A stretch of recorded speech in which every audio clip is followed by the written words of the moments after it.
हरे कृष्णा। आप सभी को पुत्रदा एकादशी हिंदू धर्म में आध्यात्मिक महत्वपूर्ण व्रत माना जाता है। यह एकादशी भगवान विष्णु को समर्पित होती है। साल में 2 बार आती है, पुष्य मास की शुक्ल पक्ष की एकादशी और श्रावण मास की शुक्ल पक्ष की एकादशी।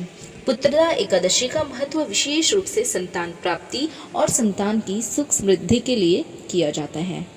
संतान प्राप्ति के लिए व्रत, जिन दंपतियों को संतान सुख नहीं मिलता उनके लिए इस व्रत को विशेष रूप से शुभ माना गया है। साथ ही पुत्रदा एकादशी का व्रत करने से पापों का नाश होता है, धार्मिक और आध्यात्मिक लाभ होता है, जीवन में भगवान विष्णु की अत्यंत कृपा बरसती है और इस दिन व्रत करने से भगवान विष्णु की विशेष कृपा प्राप्त तो होती है, साथ ही भगवान विष्णु इस दिन भक्तों के सभी कष्ट का निवारण करते हैं। तो चलिए बिना देरी किए आज की इस विशेष पुत्रदा एकादशी का व्रत प्रारंभ करते हैं। यह भद्रावती के राजा सुकेतुमान की कथा है। प्राचीन काल में भद्रावती नामक नगर में सुकेतुमान नामक राजा राज्य करते थे। राजा धर्मपरायण और अत्यंत न्यायप्रिय थे। उनकी पत्नी का नाम शैव्या था, जो बहुत ही पतिव्रता और गुणवान थी। राजा और रानी का जीवन बहुत विलास और धन धान्य से भरा हुआ था। उनके राज्य में प्रजा भी सुखी थी और संपन्न थी, लेकिन उनकी एक समस्या थी, वे संतानहीन थे। संतान न होने के कारण राजा और रानी दोनों ही अत्यंत दुखी रहते थे। राजा को यह चिंता सताती थी कि उनके बाद उनका वंश कौन चलाएगा और उनके पितरों का श्राद्ध तर्पण का अधिकारी कौन बनेगा। इसी तरह एक दिन राजा अपनी चिंता से मुक्ति पाने के लिए वन में चले गए। वे अकेले अपने रथ पर सवार होकर वन की ओर प्रस्थान कर गए। वन में भटकते हुए राजा ने सुंदर सा दृश्य देखा। हरियाली, पक्षियों का मधुर गान और बहते हुए झरने देखे। फिर भी उनका मन शांत नहीं हो रहा था। हृदय में संतानहीनता का दुख भरा हुआ था। जब राजा घूमते घूमते एक सुंदर सरोवर के पास पहुंचे, वहां उन्होंने देखा कि कई ऋषि मुनि वेद पाठ कर रहे थे। उनके चारों ओर दिव्य प्रकाश फैला हुआ था। राजा ने ऋषियों को प्रणाम किया और अपनी व्यथा सुनाई। उन्होंने कहा, हे मुनिवर, मैं बहुत दुखी हूँ। मेरे पास सब कुछ है, लेकिन मेरी कोई संतान नहीं है। कृपया मुझे ऐसा उपाय बताएं जिससे मुझे कोई संतान हो। तभी ऋषियों ने राजा की बात सुनकर राजा को व्रत की विधि समझाई और उन्होंने भगवान विष्णु की आराधना करने का उपदेश दिया। ऋषियों के निर्देशानुसार राजा वहां से सरोवर के पास पुत्रदा एकादशी का व्रत करना आरंभ किए। उन्होंने दिन भर उपवास रखा, भगवान विष्णु की पूजा की और रात भर भजन कीर्तन करते हुए जागरण किया।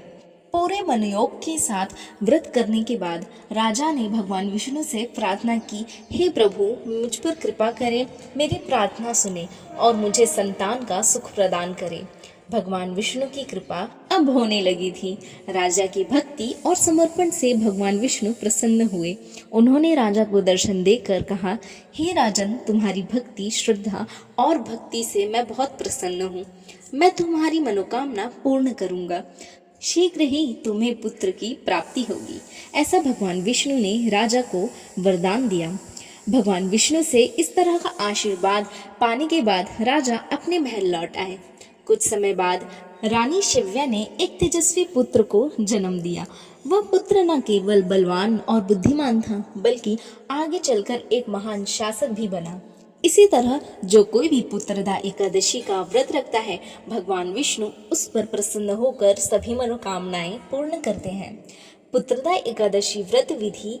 पुत्रदा एकादशी के दिन प्रातः काल स्नान करके स्वच्छ वस्त्र धारण करें। भगवान विष्णु के समक्ष व्रत का संकल्प लें।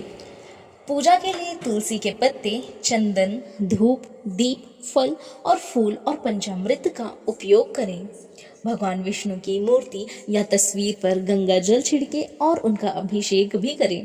फिर धूप दीप जलाकर भगवान विष्णु का सहस्त्र नाम पाठ करें। रात्रि में जागरण करें और भगवान विष्णु का भजन कीर्तन अवश्य करें। अगले दिन द्वादशी के समय व्रत का पारण करें। ब्राह्मणों को भोजन कराकर दान दक्षिणा दें। आइए अब जानते हैं पुत्रदा एकादशी के व्रत का फल क्या है। जिन दंपतियों को संतान की प्राप्ति नहीं होती, उन्हें इस व्रत का पालन अवश्य ही करना चाहिए। इस व्रत से व्यक्ति के समस्त पाप नष्ट हो जाते हैं।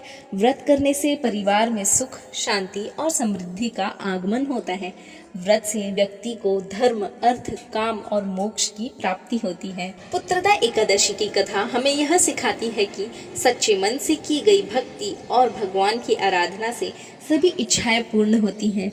और साथ ही यह कथा यह भी दर्शाती है कि धर्म के मार्ग पर चलने से जीवन के सभी कष्ट दूर हो जाते हैं। पुत्रदा एकादशी का पालन हर व्यक्ति के लिए शुभ और फलदायी होगा और भगवान विष्णु की कृपा से जीवन में सुख, समृद्धि और संतान सुख प्राप्त होता है। ऐसे ही और वीडियो पाने के लिए द ब्रज टेल्स को सब्सक्राइब जरूर कीजिए। हरे कृष्णा।